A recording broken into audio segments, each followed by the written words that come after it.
D'abord l'avertissement, d'accord, vous lisez, vous prenez pas de risque, vous faites très attention à ce que vous faites. Ici, ce sont des articles comment dire, d'information, de formation, mais en aucun cas des conseils d'investissement. Voilà.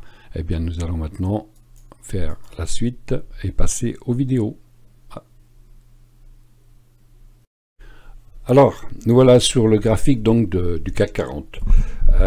C'est un graphique issu de mon compte démo, hein, donc vous inquiétez pas pour les sommes qui figurent ici, bien entendu. Ce n'est pas mon portefeuille réel, malheureusement, mais bon. Eh bien, sur ce graphique donc du CAC 40 mensuel, en un mois, on voit donc des supports, des résistances. Alors, je vous rappelle que je mets mes bougies en Ekenashi. Pourquoi Ekenashi? Bah écoutez, vous voyez par exemple ici, octobre 2020, il n'y a pas eu une bougie rouge. Pas une. Ok? Bougie d'hésitation ici en septembre, cette année, et bougie d'hésitation maintenant en février. Et c'est pour ça que je fais cette vidéo. Comment je fais mon analyse? Alors mon analyse, eh bien c'est simple, je vais tracer d'abord sur le graphique annuel, je vais tracer les supports. Donc si on est là, on voit que on a ici un très beau support, hein, voilà, à 6150, tapez ici et on est reparti. On est remonté tranquillement, tapez ici, on est reparti, mais celui-ci, on pourrait dire que ça ne compte pas vraiment, puisque c'est le Covid, hein, d'accord, février 2020, là, boum, boum, boum, boum, boum, boum, d'accord, voilà, bon. On pourrait dire que on a une tendance, donc, haussière, on va donc tracer la tendance haussière à peu près de par ici, voilà, comme ça. Et on pourrait dire, s'il n'y avait pas eu Covid, par exemple, on pourrait dire qu'on était quand même dans une tendance haussière comme ça, et donc on a récupéré la tendance haussière à partir d'ici à peu près cette année, voilà. Non, pardon, avril. Oh, oui, on est en mensuel, hein, donc avril 2021, voilà. Et donc une belle tendance haussière depuis octobre 2020, pas mal, hein, voilà. Donc là, on est comme ça. Donc, on a un support ici. Donc, alors, on va bien mettre une résistance, évidemment, ici, puisque c'est le plus haut qu'on a atteint à 7400, 7395. On est au plus haut. On pourrait mettre plus bas un support qui serait à peu près sur ces eaux-là, ici. Voilà, c'est pas mal. Voilà. Bon, bah... Alors plus bas, hein, bon, on ne va pas rêver non plus, on ne va pas aller retaper dans les 3000, enfin, je l'espère. Bon, donc une fois qu'on a fait ça, on va passer en semaine. Alors, une semaine. Et ce que j'ai tracé auparavant, bien sûr, apparaît ici. Hein. Donc on voit ici ce support-là, en vert, était cassé, on est revenu le tester, il était cassé et finalement il a lâché, il est parti. On avait ici une résistance qui a été cassée aussi. Là, on a un support qui a bien servi ici. Vous voyez, quand on a cassé, on est revenu tester, et on est parti. Donc en semaine, on va quand même se tracer quelques supports aussi. Donc les supports, c'est en vert. Donc on peut dire que ici, grosso modo, on a un support qui a pas mal fonctionné. On va la mettre sur le doji. En général, c'est un bon support puisque c'est un signal d'hésitation. Donc la portion du milieu est un bon support et on le voit ici, on le voit ici, on le voit ici, on le voit ici. Voilà. Donc on a un très beau support ici, donc à 6743 en hebdo. Bon. Le plus haut, il est là. On pourrait dire que celui-ci est un plus haut aussi. Allez, on va le mettre. Donc, c'est une résistance, ici. à 7221. Donc là, on est en semaine. Hein. Chaque bougie, c'est une semaine. Hein. Donc, on voit que ça fait 1, 2, 3, 4, 5 semaines qu'on est en baisse. 5 semaines qu'on est en baisse. Et cette semaine, on est venu toucher ce support à 6743. Voilà. On est remonté à 6920. Nous sommes samedi, hein, donc ça ne fonctionne pas. Hein, évidemment, c'est en pause. Bon. Donc ça permet d'avoir une idée de ce qui se passe au niveau des supports et des résistances, qui est quand même la base du trading, enfin de l'analyse graphique. Hein. Et on pourrait éventuellement encore tracer un support à partir de là. Alors ici, allez, on va le tracer ici, voilà. Donc voilà, un support ici, on a donc une touche, deux touches, pour l'instant on n'a pas de 3. Donc, valable ou pas, on verra. Donc, tout ça, ça nous amène à quoi? Ça nous amène en journalier. Ah, attendez, je vais faire quand même quelque chose. Je vais afficher donc mon indicateur habituel qui est l'alligator. Voilà. Bon. Alors, voilà pourquoi je suis très inquiet. L'alligator est en train de se retourner. Alors, ça peut dire, là, tel qu'il est en hebdo, il peut s'aplatir et repartir. Mais la logique de l'indicateur de Bill Williams, c'est quand on clôture en dessous la ligne rouge, en dessous les dents, on part à la baisse. Ah, regardons. On va regarder 2020. Bon, là on est en range. Donc on a eu un range assez long de juin à novembre 2020. D'accord? Et puis l'alligator s'est réveillé. Et là, hop, la gueule s'ouvre. Hein, on pouvait rentrer ici et on est parti. Et on n'avait pas besoin de sortir puisque il n'a pas clôturé en dessous la rouge. Il est venu, mais il a clôturé au-dessus. Il est venu, il a clôturé au-dessus. Il est venu, il a clôturé au-dessus. Et là, il a clôturé en dessous. Attention, mais on est reparti. Bon, on est revenu, mais il n'a pas clôturé en dessous. Alors, ça fait 1, ça fait 2. Et là, il n'a pas voulu. Là, il n'a pas voulu. Là, il n'a pas voulu. Et là, ça y est. Cette semaine, il a clôturé en dessous les dents de l'alligator, et l'alligator est en train de se retourner. Eh bien, ça me plaît pas beaucoup comme configuration, donc pour trader le CAC 40 à la hausse et surtout pour acheter des actions. Bon, qu'est-ce qu'on peut dire de plus sur cet alligator? Alors, pas sur l'alligator, sur le graphique. J'ai quelque chose que j'aime bien aussi, c'est la fameuse moyenne de Hull, et vous voyez que là, on a un segment violet, c'est-à-dire retournement à la baisse. Voilà. Donc, il y a l'alligator, il y a la moyenne de Hull. Ici, vous voyez, elle est passée violette. On a latéralisé avant de repartir. On était toujours en jaune. Et nous voilà repartis. Hop. Et nous voilà repartis, donc, avec un signal, ici, de baisse. Attention. Alors, on a tracé des lignes auparavant. Donc on voit que pour l'instant, le support à 6735 tient, mais jusqu'où?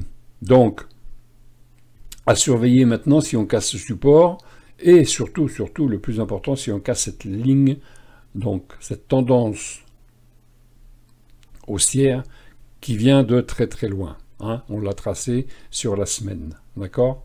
Bien. Alors, est-ce qu'on peut prédire l'avenir? Ben non, on ne peut pas prédire l'avenir, hein, c'est le marché qui va décider, mais on peut supposer des choses d'après l'analyse graphique, et donc le fait d'être sous l'alligator me laisse penser qu'on va peut-être partir à la baisse. Alors, on va regarder autrement. Autrement, c'est en journalier. On se met en un jour. Voilà. Bon. Donc, en un jour, on a aussi ici une belle ligne très intéressante parce qu'elle a été touchée donc plusieurs fois, encore ici avant de rebondir. Donc on a cette ligne-là, ici, qui vient conforter un peu les autres. Et surtout, on voit que la ligne verte ici, donc, je vais d'ailleurs la changer de couleur parce qu'elle se mélange un peu avec les droites de tendance. Donc, ok, voilà. Cette ligne jaune, en fait, c'est la moyenne 200. La moyenne 200, et on voit qu'elle a bien fonctionné. Dernière alerte ici, donc en janvier, fin janvier, elle a tenu. Elle a tenu encore le 14 février. Mais on n'est pas encore reparti à la hausse. On voit bien que la moyenne de la moyenne de Hull, elle descend. Bon, je vais l'effacer pour la lisibilité, enfin la cacher du moins. Et donc ce qu'on peut voir, c'est qu'on a une tendance maintenant avec 3 touches, 1, 2, 3, et ça forme donc un triangle. Qu'est-ce que ça peut vouloir dire? Toujours sur le plan de l'analyse graphique. En fait, c'est de la géométrie, hein. Bon.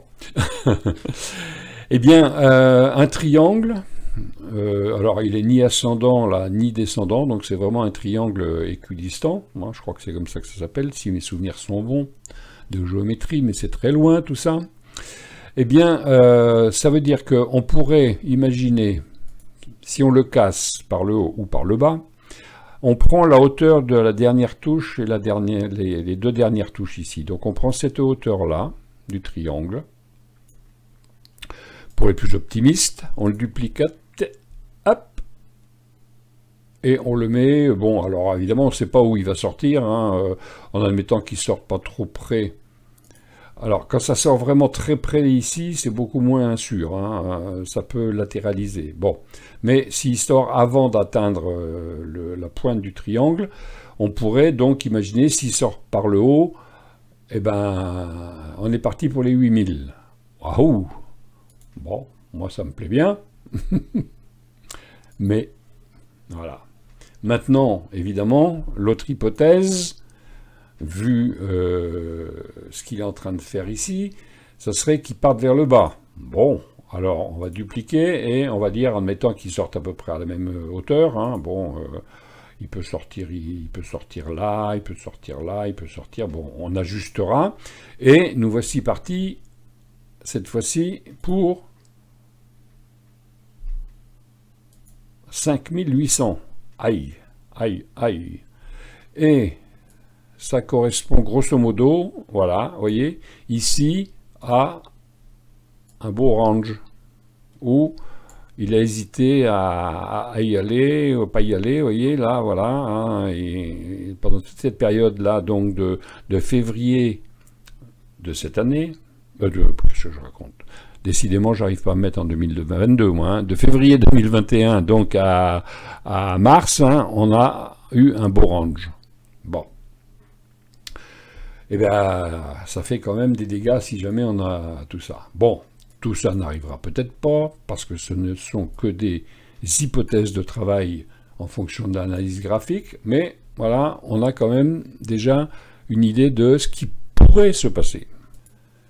Alors je vais cacher tout ça, et regarder quelque chose aussi qui m'interpelle, c'est que la moyenne mobile 200, vous voyez, est en train de s'aplatir. Elle s'aplatit. Imaginons qu'elle continue sur sa trajectoire. Hein, bon. Février, mars, mai, donc ça serait dans l'année. Mais bon, ça, ce n'est que des supputations. Mais, néanmoins, elle s'aplatit. Vous voyez que là, on était tendance haussière, impeccable, tendance haussière, toujours tendance haussière, et puis on est en train de s'aplatir tranquillement. Voilà. Donc, ça pourrait laisser supposer un départ vers le bas. Alors, je vais vous donner mon sentiment qui n'engage que moi. Je pense, vu l'alligator, que ça va partir vers le bas. Mais je ne fais que penser. Je ne suis pas dans le marché et monsieur le marché va faire ce qu'il veut. Donc, on va afficher l'alligator. Voilà. Donc, en semaine, on avait clôturé en dessous le rouge. Et en journalier, on est carrément en dessous l'alligator. Et ça, franchement, c'est pas bon du tout. Donc, on a eu une longue période là, donc de tout le mois de février, hein, il fallait pas trader, hein, on était vraiment dans le range là. Hein, un coup il fallait acheter, un coup il fallait vendre, un coup il fallait acheter, un coup il fallait vendre, on n'arrivait pas à s'en sortir. Hein. D'ailleurs, mon indicateur bête, là, il faut surtout pas s'en servir dans cette période-là, vous voyez, parce que je vais l'afficher, hop, afficher, en journalier, ah oui, non, c'est en 4 heures qui mettait plein de flèches. Bon, mon indicateur bête, donc, a donné un signal de vente ici, une belle baisse. Bon, on clôture ici. Et là, pour l'instant, il ne nous dit rien. On est en range, on sort du range, et voilà, il ne nous dit rien. Et donc, je vais guetter, jour après jour, un signal. Donc, comme là, il nous a mis un signal de vente, on va mettre en rouge, hop là, voilà. Si la tendance s'inverse, on aura un signal d'achat. Qu'il ne faudra pas prendre forcément, tout dépendra où se trouve le prix. S'il est dans l'alligator, ben on attendra parce qu'on peut latéraliser pendant un certain temps. Voilà. Donc, pour conclure cette vidéo qui ne va pas trop durer longtemps, hein, je vais dire que moi je le vois plutôt partir à la baisse, malheureusement. Hein, une fois cassé ici, ben, on va venir chercher cette grande droite ici qui est vraiment... Alors je vais la mettre en plus gros pour garder... parce que je vais garder ma démo pour suivre ben, si ça se passe comme je le pense ou pas. Donc je l'ai mis un peu plus gros. Donc celle-ci vraiment est importante. Je vais même faire plus. Je vais lui mettre une alarme. Si je trouve mon alarme, ici, voilà. Je vais mettre une alarme sur cette ligne. Et je vais dire, attention, hop, je tape, cassure, droite, long terme. Pro Real Time, hein, je fais de la pub, hein, je ne suis pas rémunéré, mais en tout cas, je peux vous dire que c'est un très bon logiciel et vous pouvez l'avoir gratuit hein, pour faire toutes vos analyses et tout. Alors, hop, créer l'alerte, voilà. Donc, quand le CAC tombera par ici, c'est-à-dire vers les 6500. Bon, j'ai fait une hypothèse il n'y a pas longtemps qui descendrait jusqu'à 6400. Bah voilà, oui, pour ce... Tiens, on va d'ailleurs le tracer. On a un support qui est pas mal ici. J'avais dit 6400, donc oui, c'est parce que j'étais entre les deux, donc voilà. J'avais déjà annoncé à quelques amis que malheureusement je le voyais revenir sur les 6400. Bon bah écoutez, on verra, hein. L'avenir nous le dira. Donc la tendance pour moi est pas très très bonne. Donc personnellement je vais faire très attention sur mon PEA. Bon alors par contre oui, il y a des titres que je vais racheter à la baisse, parce que ça va me moyenner à la baisse, les titres de long terme, hein. Mais par contre je vais pas rentrer de nouveaux titres tant que tout ça c'est pas mis en place. L'étape qu'il faut attendre en fait, c'est la cassure du triangle par le haut ou par le bas, voilà. Et tel que je le vois parti, ben, il va peut-être bien le casser par le bas, hein. Voilà, bah écoutez, je vous remercie d'être là, mettez un commentaire, donnez-moi votre avis, c'est sympa d'engager la discussion. N'oubliez pas de vous abonner, comme ça vous aurez les suites de mes analyses. N'oubliez pas non plus que je vous propose mon indicateur bête, hein, qui donne donc des signaux d'achat et de vente. Hein. Vous voyez, par exemple, là, il a dit de vente, bon, bah, boum, on a vendu. Ici, il a dit d'acheter, bah voilà, on a acheté. Vous voyez, l'indicateur s'est retourné, signal d'achat, foot, on est parti. Et c'est pour ça qu'ici, je suis inquiet. J'ai un signal d'ici de vente. Il n'a pas été infirmé. Voilà, donc, si vous aviez vendu ici, bon, d'après ma stratégie, vous seriez sorti à la deuxième verte ici, ou dans les dents de l'alligator quasiment à zéro. Mais si vous êtes partisan de je rentre et je ne sors plus tant que j'ai pas touché mon stop, bah, le stop n'est pas touché, et donc du coup le signal était toujours bon. Voilà, il faut faire en fonction de son feeling, hein, mais en tout cas vous avez un signal qui vous dit il va se passer quelque chose. Voilà. Allez, je vous souhaite un bon week-end et merci de vous abonner encore une fois. N'oubliez pas de m'envoyer un petit message si vous voulez avoir mes vidéos privées. Vous pouvez obtenir mes signaux gratuitement jusqu'à fin mars. Vous m'envoyez un mail, vous me dites je suis intéressé par les signaux et je vous mets dans la liste et vous recevrez un signal quand je prends un trade. Ça peut être sur un indice, ça peut être sur le forex, ça peut être sur une action, sur l'or, sur l'argent. Voilà, j'envoie le signal et vous en faites ce que vous voulez. Allez, je vous souhaite un bon week-end. Merci, au revoir.